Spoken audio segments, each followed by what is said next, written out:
Hello, mommies! Welcome back to Baby G TV channel. So, for today's video, pag-uusapan natin kung ano nga ba ang congenital anomaly scan.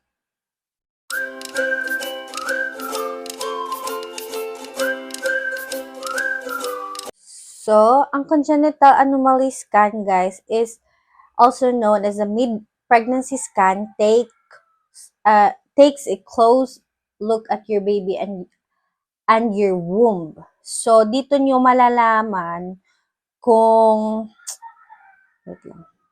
So, dito, chine-check ng doctor, guys, kung ilang babies ang meron ka, number of baby's heartbeat, position, kung ano ba ang position ng baby mo sa iyong tiyan, and placenta position, amniotic fluid, at saka yung baby size. So, yung sa akin naman, yung sa number of babies is isa na lang, since, di ba, last time nasabi ko na din dito sa vlog, kung isa na lang isa na lang talaga siya. And kaya ayun, nagpa-congenital scan din kami kasi gusto namin ma-assure ng partner ko kung okay ang baby namin. So ayun, number of babies, one lang. Baby's heartbeat, si Baby G naman is super normal naman ang kanyang heartbeat. And yung position niya is cephalic position, unlike nung sa pelvic scan ko, nasa breech position pa siya. And ang aking amniotic fluid is sakto naman. Yung baby size, sakto naman siya. And bakit nga ba merong congenital anomaly scan? Ano nga ba siya? Paano siya ginagawa? Or bakit may mga ganitong scan? So, sa congenital scan, dito natin malalaman ang shape and structure of baby's head and brain, kung sakto ba yung size or position, mga anya, baby's face, nose and lips. Yung sa akin naman, nung pagkarinig ko na nose and lips are intact, ganon. Sabi ng doktor, sabi ko, wow, sabi ko, salamat Lord, intact, ganyan. Kasi kinakabahan ako, kasi minsan, tayong mga mommies, pag mga ganitong ultrasound is parang, di ba sa pangalan pa lang niya, anomaly. Parang, nung time na yun na hindi pa ako nagpa-ultrasound, parang nag-overthink ako. Kasi gano'n naman talaga pag mommies, di ba? Nag-overthink ka na, kumusta kaya si baby? Okay naman kaya siya? Kompleto kaya yung paa, yung kama, yung ilong niya, yung ano ba siya, yung organs niya, ganun. So, kailangan nyo congenital anomaly scan para malaman nyo kung may abnormalities ba ang baby nyo. So, go back to our topic. Dito rin masusukat ang baby spine alignment and all other bones. Yung spine niya, kung ano ba, and then abdominal wall, baby's heart and its chambers. Sine-check po yan siya kung naka-align ba lahat. At saka yung stomach niya, yung internal organs and kidney, doon mo makikita yan sa monitor. Nilalagyan lang pala ng yung congenital anomaly scan is nilalagyan lang yung tummy mo ng gel.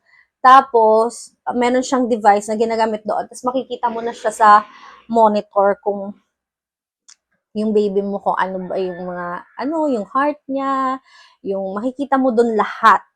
And baby's arms, legs, fingers, and toes, kung kumpleto ba, kung 5, di ba? Minsan kasi iba, may mga baby na 6, meron namang kulang. Tapos, baby's gender. So, yung sa amin naman, 18 weeks pa lang ako, alam na namin kung ano yung gender ng baby namin. Pero, hindi namin sinabi talaga kasi nga, hinihintay namin itong anomaly scan ko kasi mas doon mo siya mako-confirm, kasi mas doon mo siya makikita ng clear.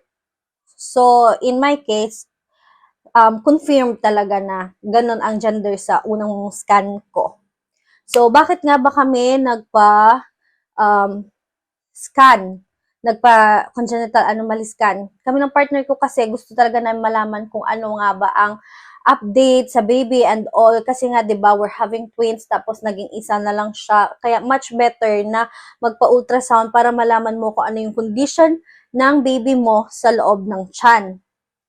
So kami, hindi kami, ano nga tawag dyan?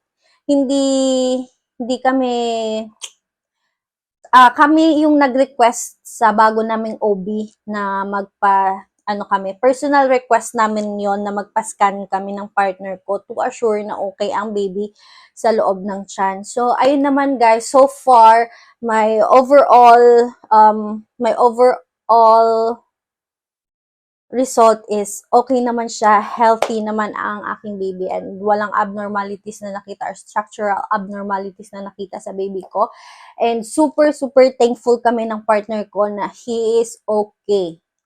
And tinanong ko din pala yung doctor na nag-ultrasound sa akin. Sabi ko, Doc, ano po yung nangyari dun sa isang baby? Sabi niya, pag naluwal ko daw yung baby is daw makikita ko daw yun na parang papel na lang siya. Pero pag sobrang liit niya, parang dugo na lang daw yun. So, ang ma-advise ko lang sa inyo, mommies, please magpa-congenital anomaly scan kayo para masubaybayan natin ang condition ng ating babies para as early as matanggap natin kung meron siyang abnormalities or what, and matulungan tayo ng ating mga OBs and doctors kung meron man nakitang abnormalities sa inyong baby, and para ma-prepare din tayo mentally and physically as a parent, 'di ba? And that's all for today. Sana may natutunan kayo. Kung may tanong kayo sa akin or sa amin, please leave your questions in the comment sections and I will try to answer all your questions. So that's all for today, guys. Thank you so much. Bye!